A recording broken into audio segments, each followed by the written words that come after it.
L'un des éléments curieux du Land Rover Discovery 2 est le système de transmission intégrale. Sa modernisation est un véritable casse-tête et une preuve du chaos total survenu lors des travaux de conception. Le couple est transmis en permanence aux 4 roues via le différentiel central. Jusqu'en 2001 environ, un verrouillage était installé, mais il n'y avait pas suffisamment de levier pour l'activer. Pour l'activer, il fallait quitter le salon.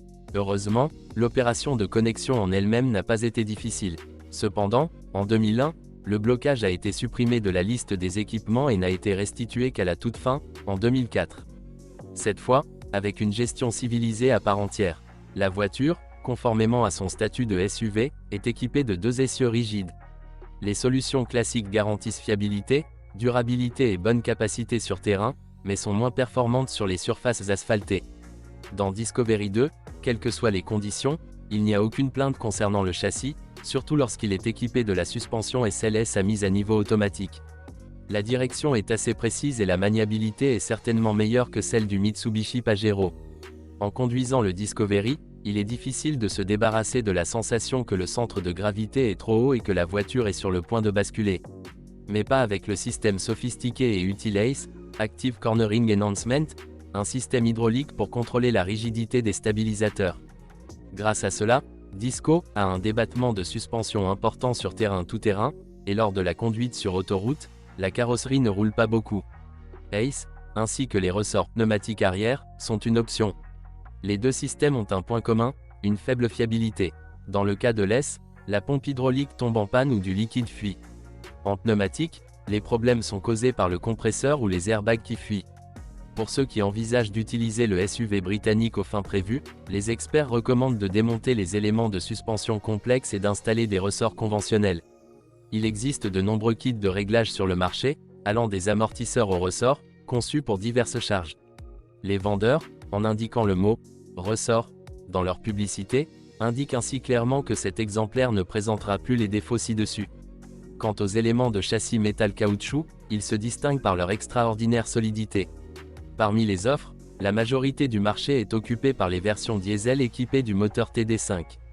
Elles possèdent 5 cylindres, mais seulement 4 bougies de préchauffage. L'injection directe de carburant est réalisée par des injecteurs pompes à commande électronique. Ce Discovery consomme environ 10 à 11 L 100 km et offre des performances inférieures aux attentes. Le SUV est lourd et peu aérodynamique. La Disco de plus de 2 tonnes avec une boîte automatique à 4 vitesses accélère jusqu'à des centaines en 20 secondes interminables. En plus de la transmission automatique, le Britannique était également équipé d'une manuelle à 5 vitesses. À propos, les 2 cases doivent être soigneusement vérifiées avant d'acheter. En cas de dysfonctionnement, les réparations seront coûteuses. Le TD5 n'a rien à voir avec BMW, comme on le croit généralement, mais est une continuation du développement de l'ancien diesel Rover. Son vrai problème est l'absence totale de nouveaux injecteurs pour les voitures produites en 1999 à 2001 conformes à la norme Euro 2 normes. Donc, si vous êtes intéressé par la version diesel, alors seulement après 2002. Le TD5 se caractérise par une défaillance du régulateur de pression de carburant, une vanne de dérivation dans le système de suralimentation, un desserrage des boulons de la pompe à huile, entraînant une chute de pression dans le système de lubrification, et la nécessité de remplacer périodiquement le faisceau électrique de commande des injecteurs. Avec l'âge, la pompe à essence s'use également. Des dommages coûteux à la culasse ou aux joints entraînent le mélange de l'huile avec le liquide de refroidissement. L'essentiel est de vérifier la jauge d'huile et de regarder sous le bouchon de remplissage d'huile dans le moteur, le réservoir de liquide de refroidissement et le radiateur pour s'assurer qu'il n'y a pas de dépôt caractéristique, impureté. De tels problèmes ont été complètement évités par les modifications essence avec des volumes 5.8 de 4,0 et 4,6 litres. Les 2 moteurs ont également des racines britanniques. Dans le passé, les propriétaires ont connu une usure prématurée des roulements et de la tête. Actuellement, de nombreuses unités à essence ont été converties pour fonctionner au gaz liquéfié.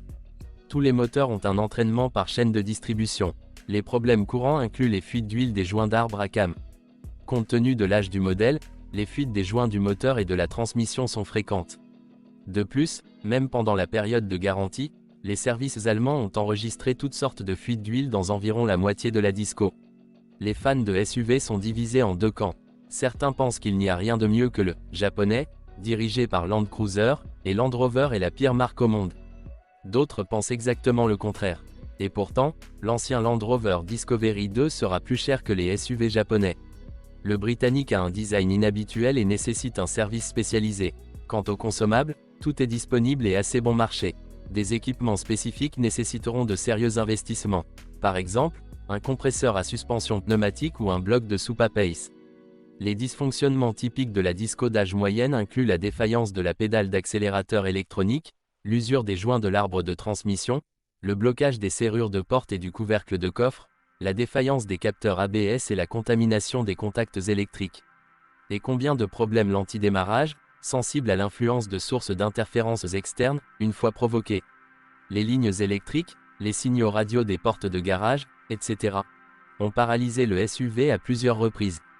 Heureusement, pour démarrer le moteur, il suffisait de déplacer la voiture de 200 mètres. Parfois l'eau de pluie pénètre dans l'habitacle. L'odeur de moisi devrait vous alerter. Il s'agit d'un pack de démarrage pour une voiture qui a été soigneusement entretenue dans un atelier spécialisé. Les SUV au passé douteux entraîneront des coûts plus élevés.